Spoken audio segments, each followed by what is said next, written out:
Hi there, welcome to my YouTube channel. If you are new here, I go by the name of Taria Manisa, aka the Coolest Advocate, and I welcome you to the Cool Kids Club. If you're a returning subscriber, thank you for coming back. Thank you for your consistency and your loyalty. I love you so much, and I don't know what I would do without you. Okay, so today we're going to talk about something a little bit different. Usually, my content revolves around the legal profession, the ins and outs, what to do, what not to do, how to go about it, and so forth. And today, I just thought, let me do a different video today and actually just share like some tips on basically how to procure work from the Office of the State Attorney. Okay, so if you are a newly appointed advocate, a newly admitted advocate, then obviously you're probably struggling with work, you're struggling to get briefs, you're struggling to get work from your seniors, and you actually don't really know where to go in order for you to get briefs. You don't know that many attorneys, maybe like, because when you get into the profession, you just realize like if you don't have connections, you realize that I am in trouble here, and you really, really struggle getting briefs because also you're a junior. So the big law firms are not going to brief like a baby junior. Do you know what I mean? They're just like, how long have you been practicing? And it's like, no, I've only just started practicing. It's like, So it's very difficult to get work because of that. And so I just thought, let me just do a little bit of a video today and just give you guys tips on basically how to get work from the Office of the State Attorney. Because one thing about the Office of the State Attorney is they have work, guys. They have lots and lots and lots and lots of work, right? So it's just a matter of being consistent and being patient and doing all the right things, like making sure that your paperwork is proper, making sure that all your things are in order for you to actually get briefs from the Office of the State Attorney. Okay, so the first thing that I'm going to let you know about the Office of the State Attorney is that when you get work from the Office of the State Attorney, like, don't think about, you're getting work today and then you're going to get briefs, like, and then you're going to get like paid quick and stuff like that, especially if you're in Gauteng.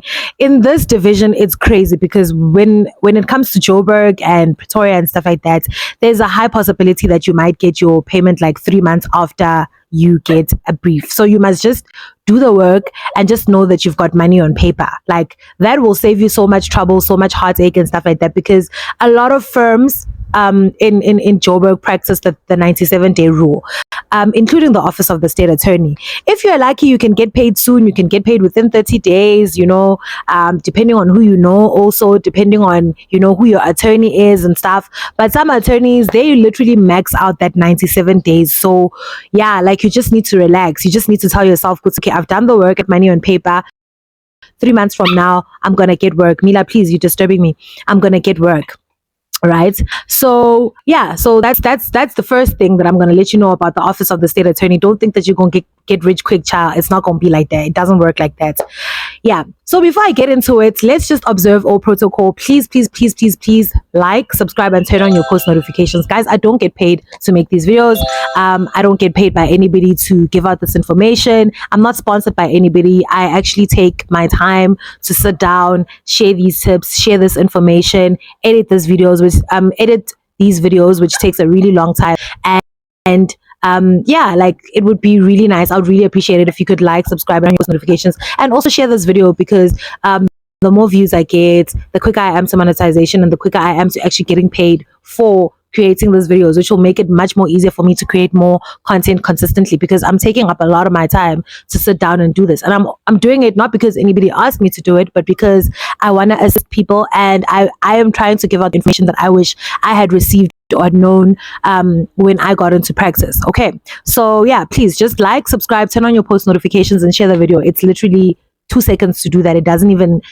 You don't even get charged for it. So please, thank you very much. Okay, so the first things first, let's get into it. When you are trying to get work from the Office of the State Attorney, you need to have all your documents in order, right? And by your documents in order, I mean you need to first things first is that you need to have registered your CSD, right? At the Central Database Supplier. central database supplier. So you can check that online. You can just Google central database supplier, and then you can register yourself. So there are people that actually get paid to register other people on the central database supplier or whatever, and they charge like a fee to do it for you. But I promise you, you can do this for yourself. Just get a laptop, use your laptop, because it's usually harder to do it with your phone. It usually just doesn't want to, what is it? It doesn't want to give you like a pin, or there's a struggle with logging in. Like there's always just some drama when it comes to doing it on your phone. So I prefer that you use your laptop and you just Google Central Database Supplier, the CSD, and Central Supplier Database. Why am I saying it the other way around? Yeah, I'm just asking myself, why is it CSD, but I'm saying CDS? But yeah, so it's Central Database, right? So you need to register on that. So basically everybody that does tenders in South Africa registers on that. So it's not necessarily only for the Office of the State Attorney, but if you are into tenders, you would know that you'd have to register your business and all of that. So if you're an advocate, you're going to register on that database as a sole proprietor. You're not a business. You're not registered as a company, unlike attorneys and stuff like that. So you are the sole proprietor. You are the business yourself. So you would register your details. They'll ask you for your name, your surname, your ID, your address, your residential address, your physical address, your postal address. They would ask you for your banking details. You have to confirm that. What else do they want? Okay, so I think tax stuff as well. They'd ask you for your tax registration details and stuff like that. But then our tax is different to attorneys and stuff like that. We don't have like VAT numbers and things like that, right? So yeah, they'll ask you for things like that. I think you just read what's there and then you just collect all the stuff that they're asking you for on the website, and you just fill in the forms accordingly, right? So when you have done that and you've completed it, and then it gets registered immediately when you do it. So you don't have to pay anyone. It's not rocket science. If you could get through law school and you made it to here, you can do this. I promise you. It's just admin, but it's not going to take you the whole day, right? Okay, so you register on that thing first, and then yeah, you're good to go for that, because that will give you an MAAA number. So the number, you get it from the CSD. It will be created for you, and that's going to be your number as a supplier, right? So every single time you get asked for your supplier number or your MMA number, then you would provide that number. It doesn't change, it stays the same, right? Unless you change your details or you register another profile. But yeah, your details as a legal practitioner, as an advocate. So yeah, guys, the profile is what you're going to use every single time when you get work from the state attorney, or when you get a RFQ from the state attorney. So what RFQ means is basically request for quotation. So every single time the state attorney has got work and they need to hire advocates, they are going to send out requests for quotation. So they send out 5 at a time. So they send to 5 different advocates. The best thing that you can do is that you must always have your paperwork ready, so that when they send you a request for quotation, you can respond immediately, right? I don't care how many times like they send you those things and how many times you don't get hired. You always respond when you get a request for quotation from the state attorney, unless you feel good to your practice is doing well and you don't need the state attorney and you don't need those briefs. Then it's fine, you can just ignore the request for quotations. But yeah, the only way to get work from state attorney is to actually respond to the RFQ and to fill it in, and also to fill in your SBD supplier. I don't know what that SBD stands for, but you need to fill in this SBD4 form. So there's a form called SBD4, and it's exactly the same, and your information never changes. Okay, so now I'm going to go into the forms, right, after you do the profile thing. So the thing with the CSD is that every time when they send you an RFQ, a request for quotation, you need to print out a report, right? So this report is your it's your entire profile. So you need to print out a full report from the website, the CS, right? So you just go on online, you go to my profile, and then you print out your reports. So this report shows all your details. Basically, it shows your MAA number, it shows everything about you, your name, where you live, all of that. You're practicing in this field, you're doing this, that, and the other, as an advocate, a sole proprietor, whatever.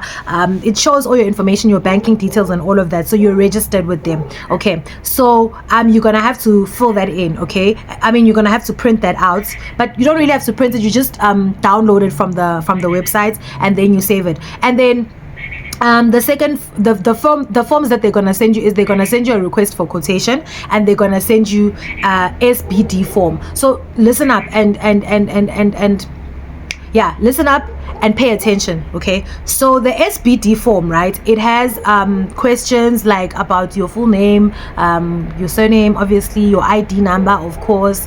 It asks you for your tax thingy majikis. It asks you questions to see, do you know anybody that works at the state attorney? Have you got any connections at the state attorney? That type of thing. Like, it asks you those kind of questions, but it's the exact same questions every single time. Now, I forgot to actually take it out and put it in front of me so I can ask you the questions, but I think I'm just gonna fetch my laptop and do it so that I can actually be very thorough and tell you exactly what you need to do and exactly how you need to fill it in. Okay, sorry about that. I had to get the papers right in front of me so that I don't give you misinformation. You see, I love you guys a lot. I'm actually doing the most here, trying to get you. So basically, when they're about to send you work, or when they want to send you work rather, they're gonna send you the RFQ form and the letter, right? So the letter is basically going to be like instructions of like what the matter is about, type of thing. And then the RFQ form is the one that you need to submit, right? So I'm just gonna read it. RFQ. So this is not like, they're not gonna send you a whole brief, but they're gonna send you like a letter and an RFQ form. Where is it? Yeah, okay. So here in front of me, I have the letter and RFQ, right? So the letter will be coming from obviously the office of the state attorney. So there's different offices of the state attorney. There's Johannesburg, Pretoria, Nelspruit. There's different ones, okay? So I'm going to read the one from the office of the state attorney, Johannesburg, because that's where I get a lot of my work. Okay, so obviously it's gonna have the letterhead and everything, and it's gonna say, dear counsel, quotations for new matters, we refer to the above mentioned matter. Okay, so before that there will be a reference of the matter, the reference number, and it's gonna be new matter, and then they'll have their own reference, right? And then they'll give you an email of the person that you need to respond to or send the letter back to, right? So it says, dear counsel, quotations for new matters, we refer to the above mentioned matter and attach herewith summary of the facts herein attached for your kind attention. As per the new treasury requirements, we now have to have copies of the following documents for all request quotations and new briefs. Kindly also complete the SBD forms attached here to and forward with your quotation, as well as copies of the following forms. So this is what they're gonna want from you. They're gonna want the completed request for quotation form. That's that form that I was talking about, because it says SBD for oh no, it's not, I'm lying. Okay, no, I'll tell you about that now. This way, they'll want the completed request for quotations form. They'll want the CDS summary form, the central database. I don't know why I meant, guys. CSD or CDS, whatever. It's CDS or CSD. I think it's CSD. I'm gonna call it CSD, but it says here CDS summary. But I did say it's not a central database supplier, but it says central. Whatever. Uploaded tax clearance form. So you need a tax clearance form. You may not have a VAT number and all of that, but you need a tax clearance form that you have even as a sole proprietor. So if you don't have that, you need to go into SARS and you need to do your e-SARS thing and do your online thing online. I hate paying people unnecessarily for things that I can do myself. So I figured out how to do all of these things myself without having to pay a person money to do something that I can just figure out if I go on the app or on the website rather. So it's the same thing with SARS. The same way that I did the CDS or CSD thing myself, you can do the same thing with SARS. So just go on the e-SARS thing, register if you haven't registered, yeah, and figure it out from there. Okay, my mic isn't even on.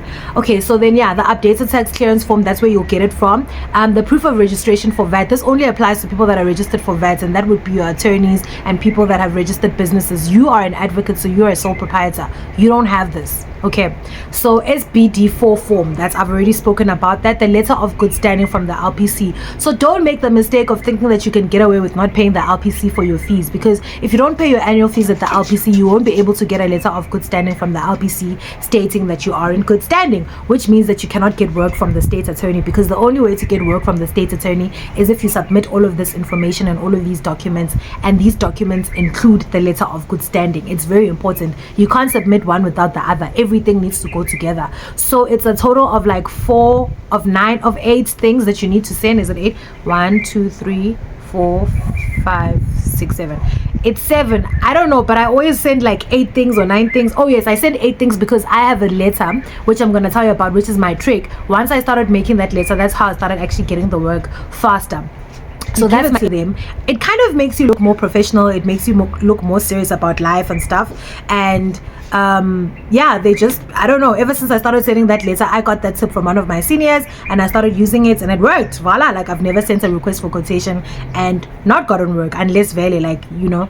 Okay, so yeah, we trust that you will find the above to be in order, and I look forward to your urgent response, right? And then it says yours faithfully, and then it will write the name of the state attorney that sent you the quotation, or the request for quotation, right, rather. So here's the form that they mentioned first, the completed request for quotation form. So this one is going to say request for quotation for procurement of legal services, then under in brackets it's going to say counsel, right? And then it's going to ask you, it's going to tell you, the first column is going to say name of the applicant or the plaintiff, right?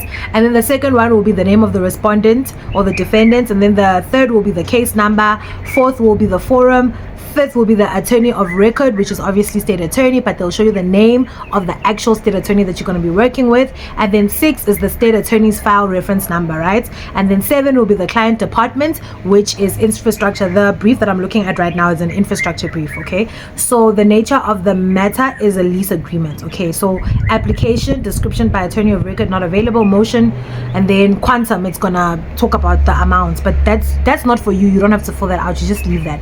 So you start filling out from number 10, where it says mandatory requirements. So obviously, guys, you're gonna get the paper, you're gonna get the form from the state attorney. So I'm just telling you what you're gonna need to do when you get the paper. It's gonna be in the exact same format, it doesn't change, right? So where it says mandatory requirements must be completed by cost consultant, it's gonna ask you, are you registered on central supplier database? Please supply full CSD. You see, it is full CSD. See, there was a mistake at the top, but it's please supply, please attach full CSD report. Then you say yes. You take your CSD report, you put it on the side, right? Then you tick, or you write yes. They actually, okay, in the next to it. I do it electronically. So one thing I can tell you is that you can edit these things on your phone or on your laptop. Always make sure that you've got Adobe on your phone and you can edit documents on the phone, instead of having to print out all the time. Imagine having to print these things out every single time, and sometimes you're not even going to get the brief, but you're busy running around printing, and sometimes you're not even near the office or anywhere near printers. How are you going to print it? Do you know what I mean? So just have that thing on your phone, Adobe, or on your laptop, and be able to edit PDFs. Okay, sharp. Then the second one will be, do you have a valid tax clearance certificate? Please attach copy. You say yes, right? And then you attach your copy of your clearance certificate. Are you a registered tax vendor? If so, please provide VAT registration number. You're an advocate, so you don't have a registration for VAT. Okay, so you say no. Completed standard bidding document, that's what the SBD form means. So you say yes. Now you complete that form. Okay, so now you've got 3 things, right? You've got your CSD reports, you've got your tax clearance certificate, and you've got your completed SBD form, right? So we're good to go there. Then the next one, number 5, do you have a right to appear in the lower and higher courts? Please provide certified proof. Remember that you are an advocate, so you've got a right to appear in the high courts automatically. So you tick yes. And then here, your proof would be your rights of appearance. You can attach your rights of appearance. That's why I said I end up with 9 things. So the 9th thing is the rights of appearance. You can attach your rights of appearance, right? Or you can just attach your letter from the LPC. But just attach your rights of appearance. You have a right of appearance. You got one from the LPC as soon as you got admitted. So attach it, right? And then do you, then number 6, are you a member of the Legal Practice Council in good standing? Please provide certified proof. Then you say yes again. So now you have to get your letter of good standing from the Legal Practice Council. So the letter of good standing expires after 3 months. So what you do when you want to get your letter of good standing is you go to the Legal Practice Council in which you're registered. my legal practice counsel is in Mpumalanga, which means that I have to email the Mpumalanga legal practice counsel in order for them to send me my letter of good standing. But first you need to pay an amount. I think it's 220 or 240 for the letter of good standing. You pay it off every single time you need a new letter of good standing. So you make the payment to the LPC, you put the reference letter of good standing and your name, I think your name or your practice number. Yeah, it's your name or your practice number, one of the two, and then you write the references letter of good standing, right? And then you make the payments, and then you send the LPC, that LPC in that province, and you send them the proof of payment, right, to show that you've paid for it. In Mpumalanga, it's very, very quick. Every single time I send the proof of payment, they send me the letter of good standing the following day. Like, it's very, very quick, right? Unless they're extremely busy, but they always send it to me like very, very quickly. Yo, my dog is doing the most, guys. I'm sorry for the background noise, but anyway, and now she's chowing my compression socks. Mila, stop that.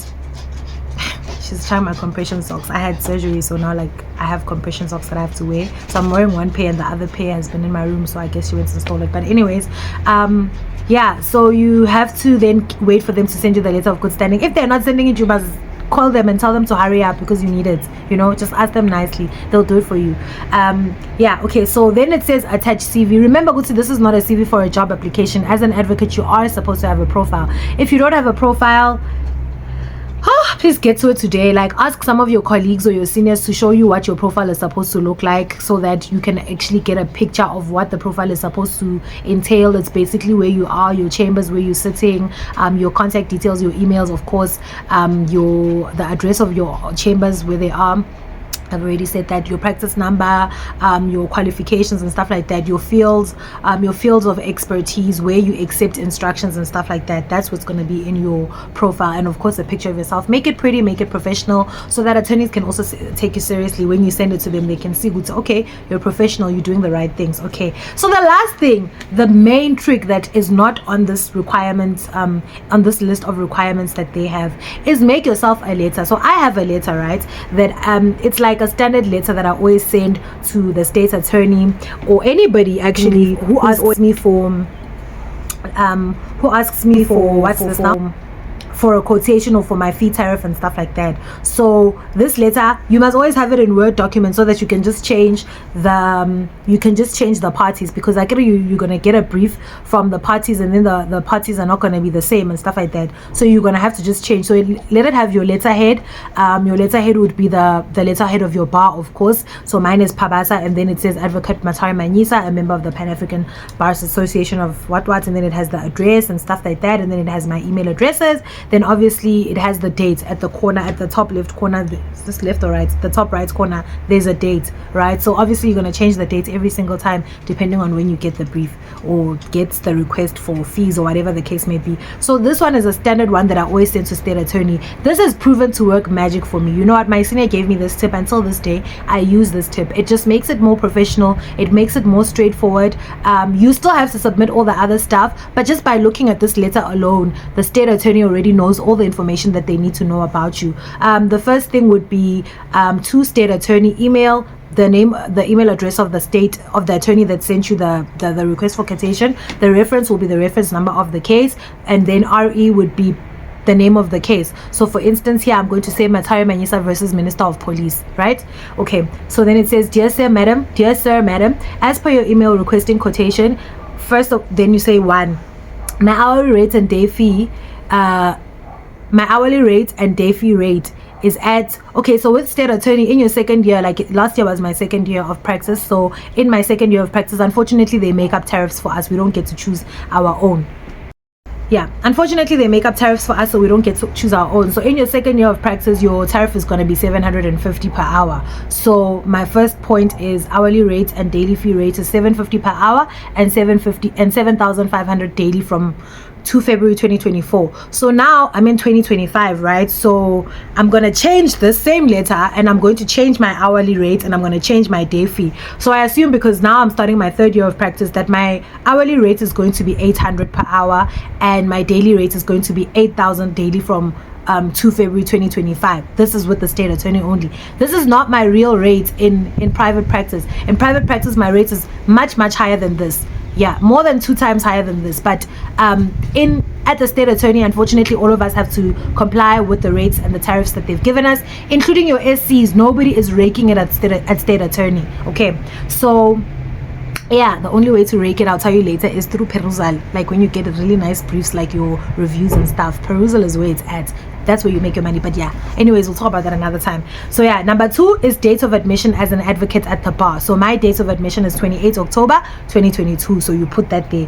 Number 3 is 2 years of legal experience and prior to admission to the bar. So now this depends on how much experience you have, but you can't now add your other experience, and what they want to know how much you've got experience as an advocate, right? So in my second year, I had 2 years admission prior to my admission at the bar, and the 2 years, I said this because I was talking about the 1 year of pupillage. That does count. So now that I'm in 2025 and I'm in my third year, it's going to be 3 years of legal experience prior to the admission at the bar. Right. Number 4 is I am a member of the Pan-African Bar Association of South Africa. So if when you're a member of the Johannesburg Society of Advocates, that's what you're gonna write. Okay. And then number 5 is my MAAA number is MAAA 13 ... right? You put in the number there. CSD report, it's always going to be the same. You say C attached. You're not going to go through all of that. It's a lot of information on that report. Then 7, I am a member of the LPC with practice number 10 ... and then the letter of good standing is attached. Wabon? And then number 8, I have a right of appearance in both the high courts and the lower courts. Then you say kind regards Advocate Mataria Pashamanisa, and that's it. That's the end of it.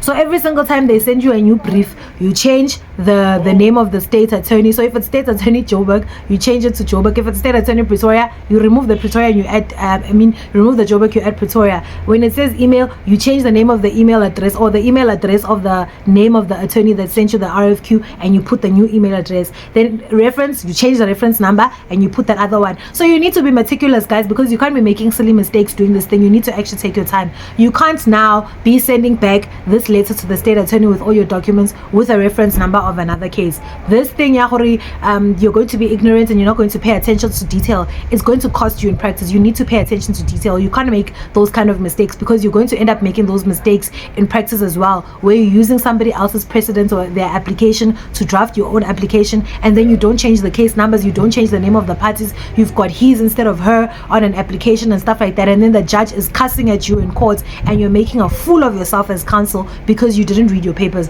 Don't make those mistakes. You must be really, really meticulous, and you must be really careful when it comes to detail. Pay attention to those things. So make sure the state attorney is the right one. It's Pretoria or Joburg or Mpumalanga or it's Eastern Cape and stuff like that.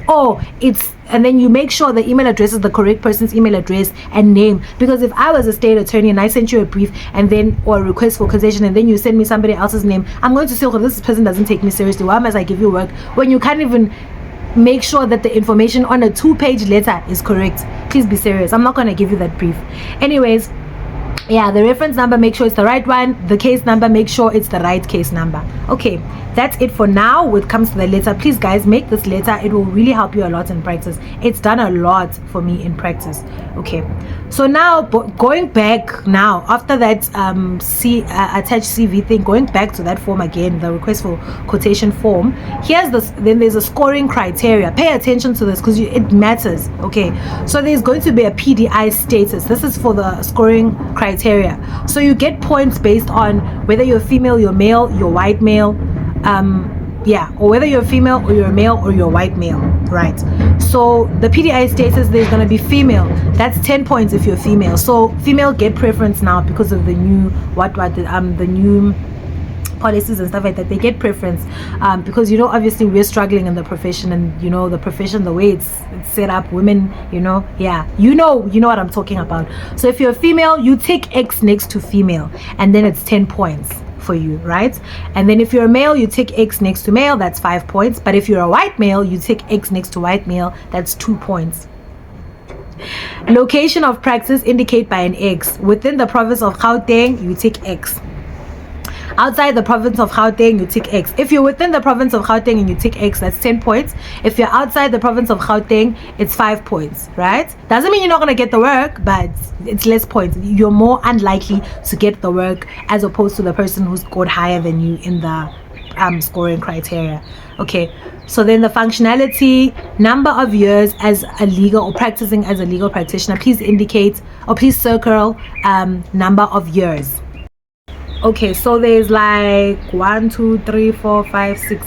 Okay, so there's like 6 thingies here. So the first one is 0 to 1 year, which is 1. So you tick that one. If you tick next to the 1, if you are if you are 1 year in practicing.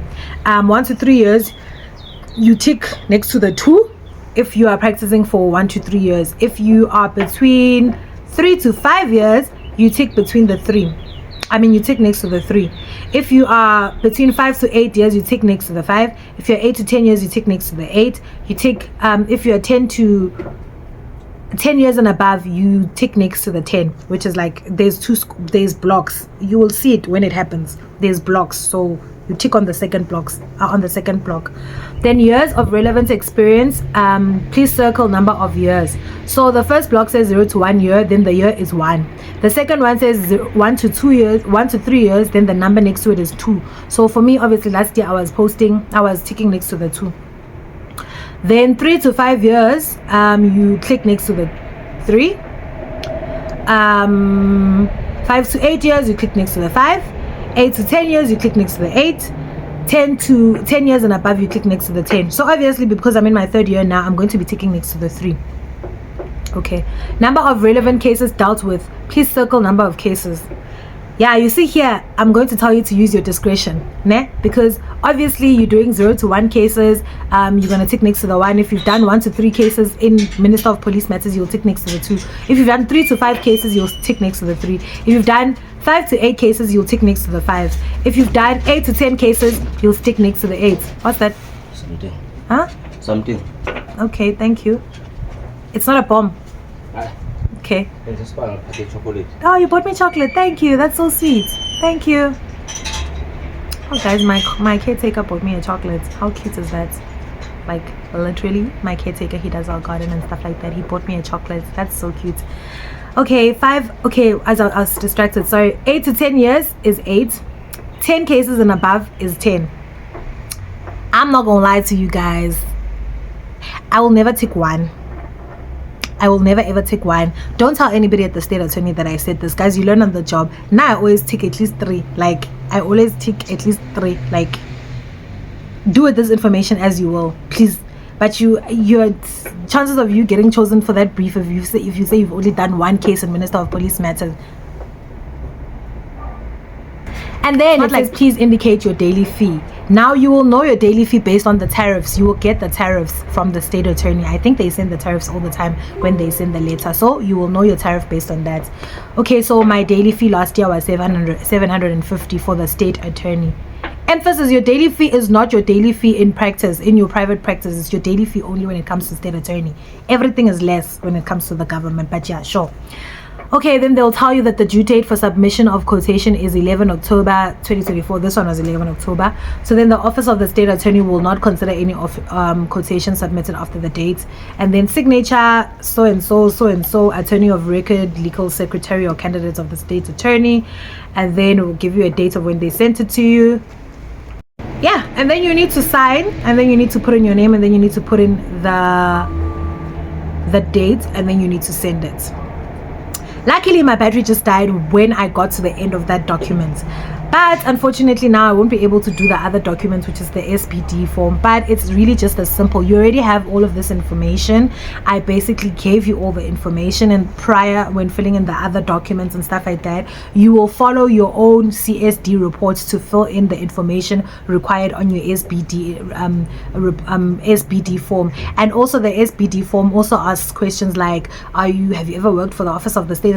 Things like that. I forgot what they ask, but they ask stuff like that. Or do you know anybody that's working at the office of the state attorney? Be honest, the answer should be no, but yeah, be honest.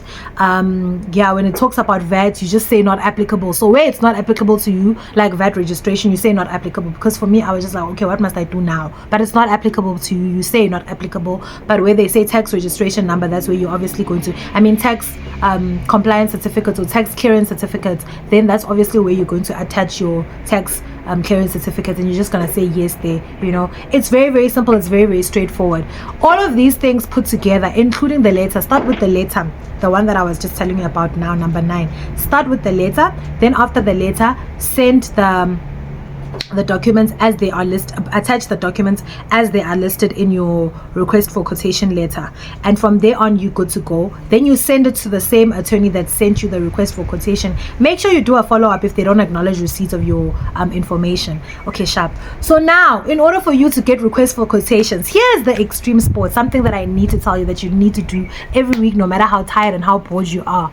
Send every single office of the state attorney your profile every single week consistently, and ask them to consider you whenever they have work for advocates and they need to brief counsel. You send an email, it's going to be generic. You're going to send it every single time. Literally, the only thing you're going to do is change the email addresses and the name of the person that it's directed to. So if it's directed to State Attorney Johannesburg, you're going to send it to the State Attorney Johannesburg. But I would advise you to not put State Attorney Johannesburg so that you can send it to everybody. So what I do is that I blind copy, or I put all the email addresses of all the state attorneys in South Africa. So Mpumalanga, Northwest, Bariking, Johannesburg, Eastern Cape, whatever, like all the provinces, every single office of the state attorney, you can get them on the website online. You can Google office of the state attorney contact number or contact details. Then they have all the email addresses for the head state attorney or the main attorney that you send this information to. Then you send them your profiles. Like, you just add all the email addresses, and then you say, dear so and so, so and so, please find attached my CV for consideration of state attorney work. I am an advocate practicing where. You don't even need to say that, because if you say that, then it might sabotage your chances. If you say that I'm from Joburg and you're sending it to Eastern Cape, they're probably not going to read the rest of the email. Just say, dear so and so, my name is so and so, I'm a practicing advocate of the High Courts of South Africa. Please find attached my comprehensive CV or profile for consideration of state attorney work. I look forward to hearing from you, or I trust you find the above in order, and I look forward to hearing from you. Wada. Kind regards, Advocate Manyisa. What, and then yeah, sharp. That's the end of the letter. It does not have to be a long dende. You're not writing a motivational letter. It's a very straightforward thing. Send it every week. I don't care how annoying it is. I don't care how much admin it is. I don't care how annoying you might think you are to the other person, but just send it every week. That's the only way that you're going to get this work. Like, that's the only way that somebody is going to be like, yo, there's this advocate, she stays sending me her her email. It's so annoying. Let me just give this girl a brief so she can get out of my hair. And that is going to give you work. And then you do a good job when you get that brief. You do a brilliant job. You make sure that you treat your attorneys with respect and kindness and all of that. You do a good job, and I promise you they're going to recommend you to other state attorneys. They're going to talk about you. The briefing panel is always going to remember your name, and whenever your name is there with the request for quotation and there's 5 other people, or 4 other people rather, they will go for your name and they will select you and you will get the work. So yeah, that's what I'm going to tell you about getting work from the state attorney. I hope that this video is useful. I hope that this video is informative. Thank you so much for watching my channel. If you made it up to here, I really appreciate it. Please leave a comment down below. I really appreciate the comments. I really appreciate the positive feedback. So yeah, if you would like to see more content like this, please leave a comment down below. Also, you can leave comments letting me know what videos you'd want me to do next and what topics you'd want me to touch on next. Thank you so much for watching. I really appreciate you. I have so much love for you. Have an amazing day. Have an amazing rest of your day. May you be blessed. May God be with you. God bless everything that you do. I hope that everything that you want, you're going to get this year. And yeah, please don't forget to share this video. If you haven't subscribed before, like I asked you, please do it now. If you haven't liked the video, please like it now. Yeah, I appreciate it. That's all from me, cool kids. I hope you have a great day. Goodbye. Bye.